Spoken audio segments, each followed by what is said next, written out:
Ci siamo, è arrivato il via libera dalla Commissione Gallerie, la pedemontana completata finalmente apre al traffico, approvati 2 trafori di Malo e Sant'Urbano e i 94 chilometri della superstrada sono ultimati. Mancano solo i caselli dell'innesto con la 4 di competenza della società Autostrade Brescia-Padova, la più grande infrastruttura d'Italia che ha la maggior parte del tragitto in trincea. Finalmente apriamo l'ultimo tratto di pedemontana, sapete che manca solo, ahimè, il casello di Montecchio, ma non per nostra volontà perché è in capo alla Brescia-Padova, però finalmente i 94 chilometri e mezzo saranno tutti completamente aperti.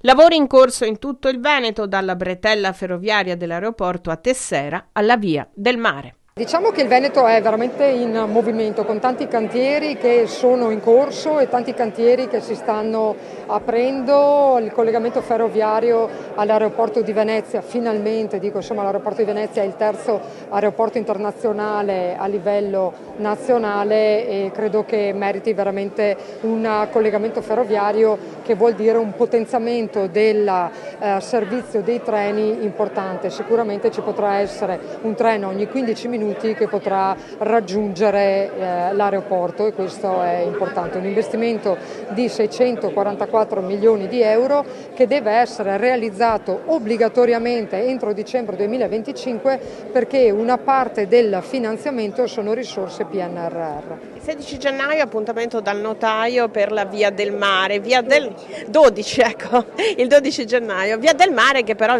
presenta qualche mal di pancia da parte magari dei sindaci del territorio che dovrà attraversare? Allora posso dirvi, anche la pedemontana comunque rappresentava un po' un mal di pancia per i sindaci del territorio. Abbiamo fatto monitorato i flussi di traffico ante apertura pedemontana e li stiamo continuamente monitorando. Ad oggi il traffico non è ancora quello sperato, però non ci sono grandi problemi, ma siamo pronti eventualmente ad adottare delle misure correttive. La stessa cosa sarà per la Via del Mare, abbiamo almeno 3 anni davanti per la sua apertura, in questi 3 anni Veneto Strade ha già ricevuto l'incarico per il monitoraggio dei flussi di traffico, quindi potremmo fare le opportune verifiche, però io in cuor mio in 9 anni ne ho visti tanti, credo che nella Via del Mare grandi problemi non ci saranno, anche perché parliamo di 19 chilometri che per percorrerli parliamo di 2,50 euro, quindi non di grandi cifre, quando ad oggi per raggiungere il litorale iesolano ci vogliono ore. Sicuramente una parte delle code verranno tagliate e poi con Veneto Strade stiamo lavorando sul fronte Cortellazzo e Cavallino per poter definire gli ulteriori interventi da fare.